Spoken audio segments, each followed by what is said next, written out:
Coach B here. What's happening? I just want to introduce this video. First things first, big shout out to everybody who participated. This group, Independent Hope Dealers, started out as a private Facebook group, turned into a weekly Zoom call, and we do presentations, we build each other up, and it's been going on for about 7 months. This week particularly was the first time we did kind of a debate style on the forum, and the topic was anger. It was myself versus Uncle Dexter, a certified peer support specialist out of Sacramento, OG of OGs, a very wise person, and also a content creator. He has his own podcast. And so with the consent and unanimous agreement that we shared, or that I shared some of the video, I was only able to record about 4 of the questions. It was a 10-question debate posed to both of us. And then there was a little discussion with the group. So what you're going to see is a really deep look into a vulnerable space called Independent Hope Dealers. We meet every Tuesday. And it's a space where we have 2 non-breakable rules. The first one is unconditional positive regard for the space and the people in it. And the second rule is if and when you invite someone, to use your discernment and invite the people that you think would actually benefit from a space such as the one you're going to witness yourselves. Everybody in here is authentic. They're experts in their own right. The fields that they're in, the things that they're doing in the community are phenomenal. There's oftentimes 3, 4, sometimes even 5 different states that attend this group. It's not a big group, but it's a powerful group, and we care about building and growing and information dissemination, breaking down stigmas and barriers and generational cycles, and looking for solutions. So without further ado, here's a sneak peek into our latest Talk About It Tuesdays. I hope or I hoped, right? Independent Hope Dealers. This is our Zoom meeting. We meet every week. Enjoy. Name it and actually, utilize it in a constructive manner, because otherwise, it is destructive. Whether we let it out explosively or hold it in and let ourselves develop cancer or heart failure or something like that, we really need to just work with our feelings, and that's what I got. Appreciate that, Coach B or Dexter. We adding anything before we move to the next question? I think DJ, is your hand up? Yeah, DJ's hand's up, and I'll yield after that. We can move to the next one when DJ lands his plane. Okay. Oh, actually, I just wanted to add one more thing. After advocating for myself, she agreed with me that I don't need the level of care that they were trying to get me into, and I got my way. So. That's dope. Like that. Yeah. So in my work environment right now, I'm working with some peers, and I was doing a seating chart. I'm new in the office, and I asked one of the peers whether they're, and I said, did you pick that name, or did your parents pick that name for you?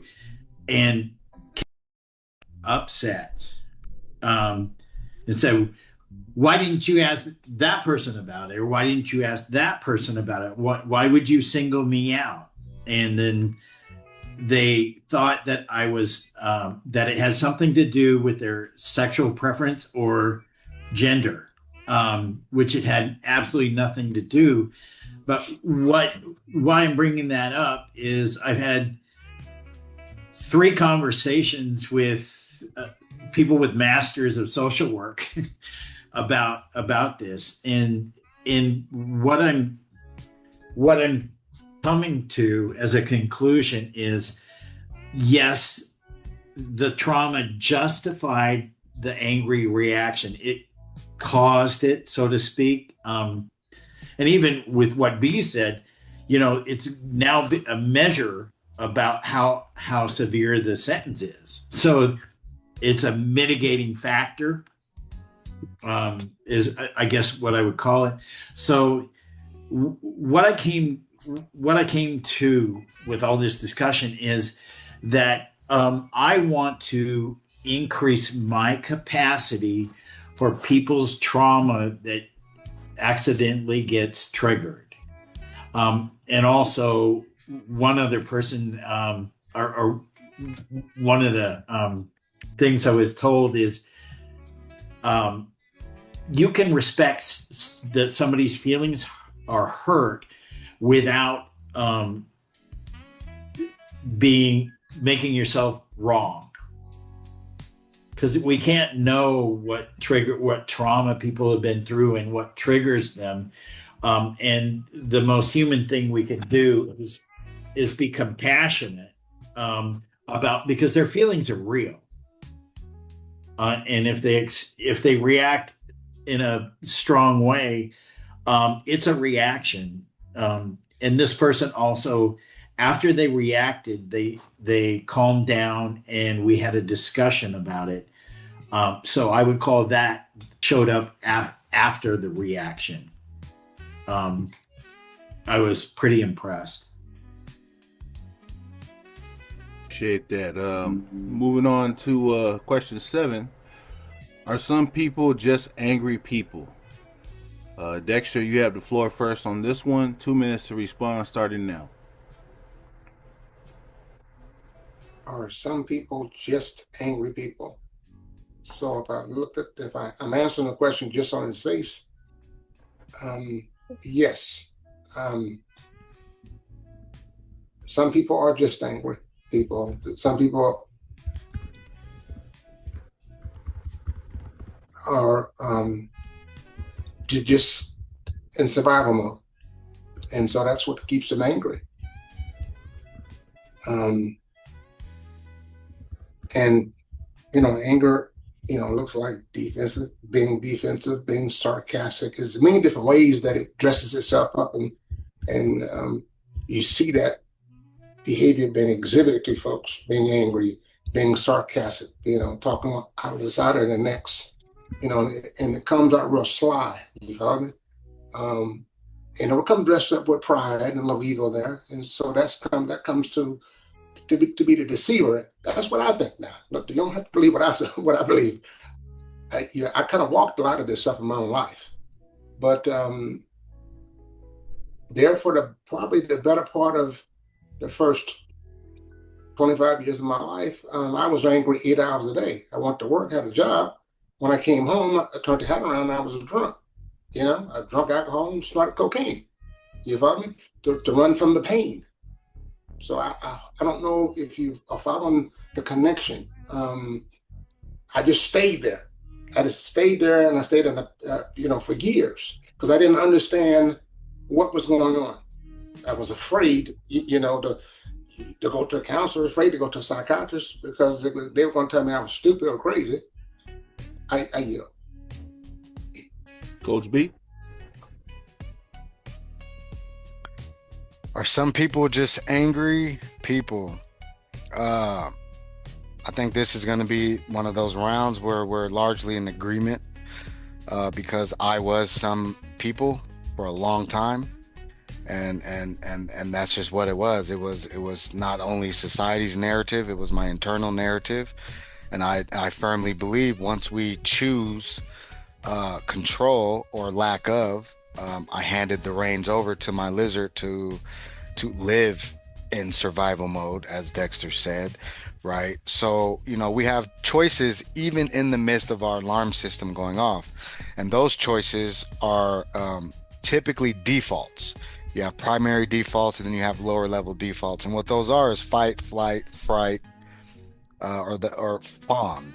And fawning is talking out the side of your neck. That's the technical term for being passive aggressive, making those sly comments, saying things in a gaslighty, microaggressive type of way because you really don't want confrontation, but you're angry. You're an angry person. So yes, I do believe some people are just ornery, and they've chosen that, and they and everything that they experience life through is through the lens of that confirmation bias of like they're doing that to piss me off. They're taking everything personal, where one of the four agreements, and I noticed Unc over here lives by him too, is to not take things personal, is to be able to see something objectively. It was spoken by another wise philosopher as the greatest form of wisdom or intelligence, is when you can witness objectively without having an emotion or an opinion attached to something. I from that regard, objectively speaking, just in my own life, I know it's not even that I believe. I know some people are just angry people. I yield. Appreciate that. Anyone want to add something in the group? Now we can move on to question 8. I wanted to say, go ahead, Miss Jeanette, you go first. Oh, that's a place where I have that curiosity question. What causes someone to be angry all the time? I want to know that, because if I don't understand it, then how am I ever going to make any kind of connection or even model a different way for them to receive? Because I believe that's what we do, no matter where we are, especially if we are who we agree to, and we are in alignment with our assignment. Coach B, dropping bars. Yeah. Appreciate that. But that makes me curious. What happened that someone would just wake up angry every day? Because I have to work hard at being angry now, especially after I've done most of the work, on some of those things that did push my angry buttons, and understand I have a choice. I can choose to let it steal my peace, or I can just keep right on walking. All right. Just a time check real quick, CO Ellie. It's 7:41. We got 4 questions left, or 3 questions left. Okay. Let's see. Lady E, you want to add something real quick before we move to the next one? Just some of my thoughts on people that are angry all the time. Having been very close to people that were just very angry. My son being one of those people, he, says even it's from a small child, and I think, a need for control or feeling out of control with oneself leads to a lot of dissatisfaction, pain. He carried a lot of pain about, his father being absent from his life after them having been so close. That I noticed a big shift in him with that, and I see that manifest in other people as well. Like, if they're just unhappy, and trying to put on a facade or not being authentic with themselves or just not even practicing gratitude, I think all of those things can feed into, somebody that's just angry. I can only really imagine, if I was being inauthentic with myself and not listening to my heart or my spirit or practicing gratitude for all the billion blessings that I see manifest before me and before other people each day. And being happy for other people too is a big thing. I think maybe people too that get angry a lot have a hard time probably being happy for other people, much less themselves. So I think pain is probably a big reason why people are angry a lot, and pain is another hard thing for, to societally to deal with. A lot of people like to shove it to the side, and it needs to be seen and heard, so it has to come out somehow. But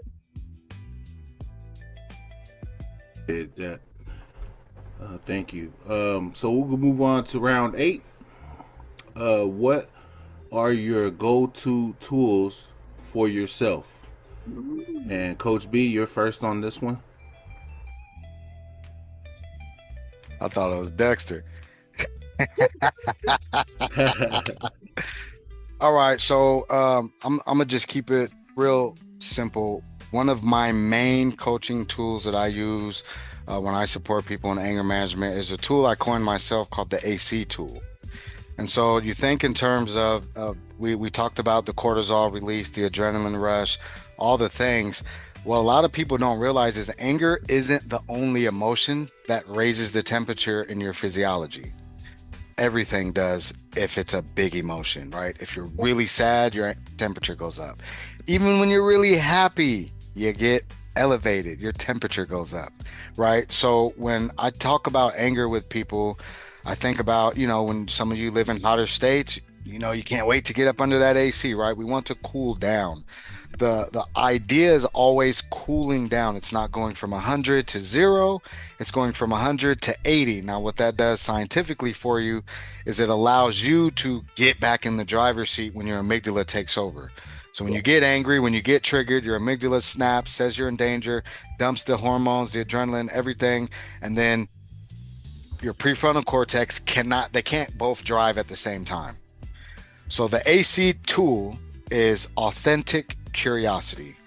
So if you could write that down, remember that whenever you're triggered internally, get authentically curious. And the reason why I choose the word authentic, because it's an A and I liked it, the AC, map on, but also because we can be curious just for the sake of like saving time, or you can be curious in small talk and it just be surface level, or you could be authentically curious when you're really genuinely seeking new data, right? Yeah. So you get upset and you start asking yourself, well, damn, what value of mine is being threatened? What is being threatened to the point that my amygdala is registering it as life threatening? Because that's the only reason your amygdala is supposed to dump those hormones and chemicals in your body, is to preserve your life. So when it's social, or when it's an argument, or when it's something you witness on TV, it's not real danger, but the real effects are happening. So that's where we get to reactivate our prefrontal cortex. Every one question you ask yourself will give you more control. So just by asking yourself any question out of curiosity, you can literally re-hijack your brain, because the amygdala moves a few milliseconds faster than your prefrontal cortex, which is your logical and reasoning part of your brain that allows you to respond to anger instead of react. And with that, I yield. Appreciate that. Dexter, it's on you. Well, my go-to tools is a check-down system. So a check-down system looks like, in the midst of whatever that discussion is, it's almost like what Coach B says. When you start off, it's going 2, it's going 3, it's going 4, and I know after we get to 5, it's going to be a crash out. So I'm checking down to de-escalate all the time. You follow me? I'm trying to regulate my own emotions and how I respond to what's in front of me, because that's the danger of anger, is the response. For me, it's how I respond, especially if that response was precipitated as a result of a feeling, not a fact, a trigger. I yield. Hold it. And I work in a homeless shelter, so you got to know that I deal with this stuff every day, and I got to look in your face. I got to hear you, but I'm checking down as I'm hearing you, because if I give it the wrong response, we're going to get to a 7, especially when it involves a situation where I got to put you out and you're already unhoused. You follow me? So I'm always, because if I jump right to that conclusion, then there's going to be a reaction to it. And so I'm forever in my own mind learning to check it down, to de-escalate it. That way that person comes down and we can see where we can meet in the middle of that. Because it ain't fun being angry all the time. So these are just tools that I just learned to use. I yield. Hey, just for the sake of time, we'll go ahead and move to question 9 and 10 to kind of finish these 2 questions off, just for the sake of time. Question 9, can anger be eliminated or only redirected? And Dexter, you are first. 2 minutes. It's a 2-parter. So can anger be eliminated? Yes, that's the ultimate goal for Uncle Dexter, is again to be ye perfect like your Father in heaven is perfect. So that's the spiritual. That's the ultimate goal for me. Mm-hmm. Now, as I'm walking through this thing, yes, I can redirect my emotions as a result of the triggers. The tone of the conversation, the talking out of your neck sideways. So I can redirect all that and still respect you for whatever that position may be. Does that make sense? I yield. Coach B? Can anger be eliminated? I'm not gonna, I don't want to risk contradicting myself, and I don't feel contradictory about this statement, but no, it can't. And the reason I know that is because, as I said earlier, with a little bit of empirical data, babies are born with anger and laughter, right? We know that. We know that babies get angry. So if babies get angry, we know it's a primary emotion. The nature of anger is anger. So it can never be eliminated, because to eliminate it, you would almost have to eliminate its polarity, which is laughter and happiness, the state of being content. Anger itself is not negative. It's a warning system, right? What I think can be redirected is the aggression. Is, again, we keep talking about the responses, the reactions. Those are the things. The energy is basically just like if your check engine gets light, your check engine light comes on. You could, like I said before, you can either hit the gas and crash out, or you can cut on the hazards, check all your surroundings, and pull over safely. Those are choices you can make. But the check engine light has to exist, or you'll never know something's wrong. You'll never know that your life is in danger. So it can never be eliminated, and it should never be eliminated, but it does need to, the energy of it, the reaction to the check engine light needs to be redirected. If you're aggressive, if you're yelling, if you're hitting, if you're going to prison a bunch of times like myself and Uncle Dexter did, and some other people I know in here, right, because of that anger, then all of that needs to be redirected. How we dealt with the trauma that we're justifying for that anger, and we're getting those points on those aces, like that's what we need to redirect. We need to redirect our discernment and our knowledge around anger and what it actually is. And I yield. Okay, I'm gonna move on to the final question because we're short on time. And the final question is, if you can control anger sometimes, why not all the time? Coach B, you are first in this final question. 2 minutes. I think I said it in some of the earlier rounds, but gives me a chance to kind of reiterate and go into a little bit more. I believe that the reactions to anger are value based and they're stakes based, because again, you can go to your $20 an hour job when you should be making $40 an hour, and somehow you never have an explosive day that will get you fired. But you can go home to the people you love, who I would think that you would appreciate more than, $20 an hour or even $40 an hour, and get angry and have outbursts with them. It's about stakes, right? Because when you value something that, again, I still say it goes all the way back to the preservation of life. Because if you don't have money, then you're homeless, then you can't get food, then, right? So keeping your job is preservation of your life in some cases, if you can make the logical entailment all the way in that direction. So why not all the time is when the stakes are lower, you're choosing control, you're not losing control. Again, I stand on that same argument. You're choosing control when the stakes are lower, or when they're perceived to be lower. Right? If your spouse said, if you get angry, I'll leave, it might change something if you really, really, really don't want that spouse to leave, right? You might all of a sudden act the same way you act at your job in the house, as far as being more curious and more willing to have conversation around something rather than crash out or break something or yell, etc. With that, I yield to Dexter. So if you can control anger sometimes, why not all the time? Well, it's like lifting weights. I'm at the stage in my life where I can control it, like I demonstrated with the box, which represents my heart, which represents stuff coming out of my mouth. Why not all the time? because I haven't dealt with all my triggers. I haven't dealt with all the pain. That's what that's about. I wish I could lie to you, David, but I still got some stuff to deal with down in here. And once I can get to that point, I'll always be walking in truth. I'll always be walking in patience, and I'll always be at my center. I yield. Appreciate it. Well, that ends our 10-round debate. First of all, let's give our two people a hand, Coach B, Dexter, and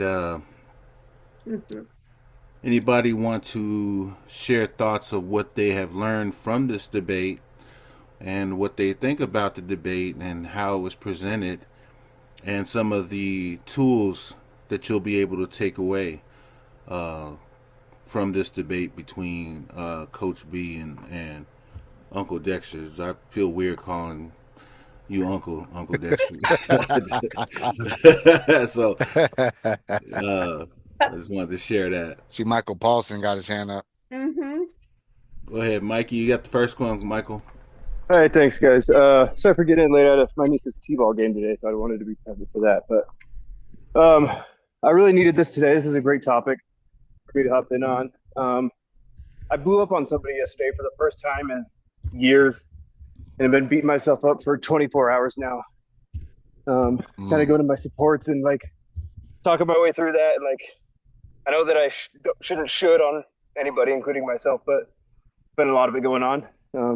I should be past that. I'm in a position now where I can't be conducting myself that way. It's not like it used to be. Like old me, it would have been a huge issue, and this was not as big an issue as it could have been. But I've been wondering, why did that happen? And Uncle Dexter kind of nailed it. That last little piece that he said on that last question of, I haven't seen this trigger yet.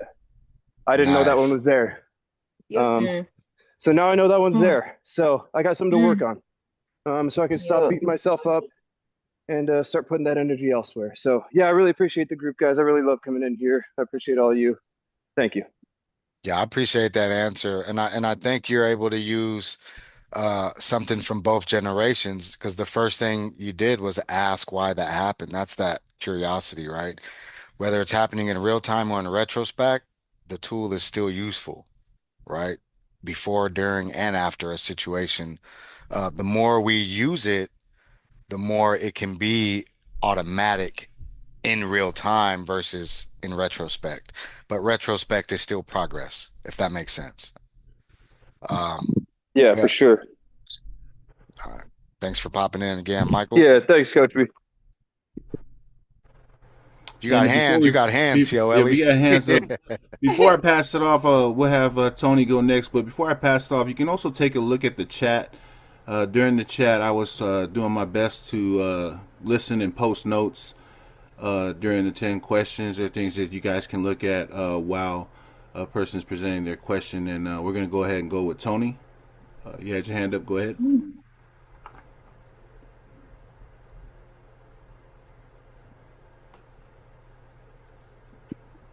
Yeah, I just want to say thank you, man. I really, to all of you, the whole conversation, the debate, this really brought clarity, some understanding to my person, right? As I'm becoming and I'm healing, I'm also learning of my triggers. I'm learning of like the things I project. You know, there were so many things that I connected with that landed with me, and you know. It just, man, it's so inspiring, right? It's inspiring to hear like the words and then connect them with what you're living, and and man, just so powerful. Like I can't express it like enough. Like I just want to share this space with like those who don't know they need it, but like is very, man, I don't even have words to it, honestly. I just know that I'm inspired, and I used to choose anger, right? It was a survival thing. It's how I got around. I put on a fake smile and and it was getting me by, and then I started like I got in a relationship with my Lord and Savior, and I was able to die to self, and Yeah. and really do some grieving, and become open to some things that I didn't know I was ready for, but I was always hoping for it in my life growing up. And when I couldn't have it, and I turned to something that wasn't of my person, and then I did that adaptation. Like after a while, I just wanted to die. And today, like I just want to live, and I'm doing everything in my power, and making all the connections, and jumping into the spaces that I didn't ever believe I belonged in. And I'm finding my courage, and also taking the time to listen. And man, I just thank you, everyone that's on here, because this is what it's about, the work, and also, becoming, like I'm becoming Tony. And that's something that I was hoping, like, that's something that I thought was going to happen at a really young age, I guess, when I was like growing up, but it didn't. And I'm okay with that, because I'm living what I'm living today. And like I'm discovering purpose, and it's become like a passion to serve it, if that makes any sense. And the reason I said the thing about the hamburger and the pizza is just like the way the world is, like all the segregations and divides, that shit hurts, because it's moments like this when we're together that like we help each other and we're better, and I just hold, I just keep you guys in my heart, and there's so much going on in life. Life is happening, and at one point where I wanted it to end, I'm hoping that I can do everything that I need to do in my person to keep becoming, and keep creating space for others to also have the opportunity to become, and to combat anger, and to manage it, and to maintain it, and to work really hard at um making it become extinct, even though it's not going to happen. Right. Let's just do what we can do, right? Absolutely. And let's do it together, because that's what I got from this experience today, is the togetherness, how we're all doing it. Right. It's not one piece or one, it's all of it. Right. Whether we have our opinions and our experiences, it's all making this huge impact right now. Like it just went boom. Like Tony, hey. DJ.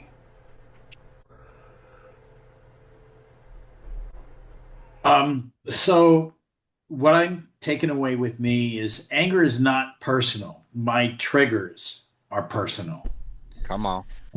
Starting now, I'm going to pay closer attention to my environment so I can reduce the number of landmines I step on. Ooh, bars. Did you put that in the notes? Put that in the notes. Come on. Appreciate that. Go with Horace. This is really a two-parter. The first part is I want to thank y'all for inviting me. This was great. I really learned a lot. And I look forward to joining this again. The second one is I might have been out the room when Coach B gave me his credentials, but what is CMLC? Certified Master Life Coach. Okay. I'm also a recovery coach, a peer, certified anger management specialist, parenting specialist, Okay. positive Indian parent instructor, DLC Okay. headquarters. No, I'm just kidding. It's all good. Okay, It's all good. okay, It's all okay, good. okay. That sound Yeah, good. we here, man. We made it. Exactly. You Man, feel me? I appreciate Yes, you got Yeah. it. This is it. our My wife, space. Coach B. my wife wanted to say something. Coach B. Yeah, please. I knew both y'all was there. I seen you. Please introduce yourself. Hi, I am Tanja, Horace's wife. I've been here for the entire thing. My wonderful brother is Uncle Dexter. Okay, okay. Yes. Yeah, So, some siblings sneak in on us, huh? He said, "Man, I don't know about this, Coach B. Y'all gotta come support me." no, no, You got no. your I'm It's just back playing. now. I'm been just playing. I'm just playing. Yeah, no. yeah. One thing about This Coach B, I got jokes. Okay. when I tell you this has been, I appreciate all of y'all Yeah. and the courage to speak on a lot of the stuff that you ordinarily probably wouldn't share with other people. Some of it, but just the to step. I was just telling my brother earlier because I knew that he was a little nervous. And I told him, I said, you wish for this. I said, you ask God for this. I said, so you have to walk in your purpose now. I said, you even though you are a little bit fearful, you have to step into that fear, lean into it. And so he started off a little bit cold, but he started getting comfortable. And I brother, I'm seen that. proud of I you. seen the engine revving up as we got about Yeah, question four. yeah, He started like firing brother, off. I'm telling you, I Dexter, said, "Oh, I'm he proud of cooked me you. on round three." Thank you, Yeah. sis. No, y'all both did good. But brother, I wanted to say something so bad to him when I saw him shed the tears when he was talking about our mom because I understood. So, man, just to have enough courage, like to drudge up those old feelings that are still stagnant, hanging around, and he's still trying to push through that. Like both of us are, and we're the only two left of all of the siblings. So I understood where he was coming from when tears came. So I get it. I understand it because I was going through the same thing too. So I get it. We both are when it comes to my mom. We really are trying to push through a whole lot of things. So I just appreciate you guys for I can having this relate. forum and just having the courage to speak on and share um just some of your platform. It's been very helpful. This has been a long time coming, and I just want to say, you guys got me, child. I'm glad I got these glasses on. I see what you did, Dexter. I appreciate it. Uh, but yeah, this is something that has been. I think Erica has referred to it as my brainchild a couple of Okay. times. but but really it was my heart's desire to get in a space where, and I've said this before, and everyone in here is a unicorn in their own respective area. We're missing a couple that had to be out tonight that are integral parts to this. Shout out to Coco. She's had some migraines and some CT scans. She's good, but I told her to go to bed because she's 3 hours ahead of me. I'm in Washington State. You know what I'm Okay. saying? And the fact that this group has been going on for like 7 months every week, with Oh wow. four to five different Wow. states. Yeah, so you're welcome to come back every week. And these topics, tonight was our first debate forum, and we kind of wanted to try it out. Me and COLE and Lady E talked about it as far as like how it would, be received.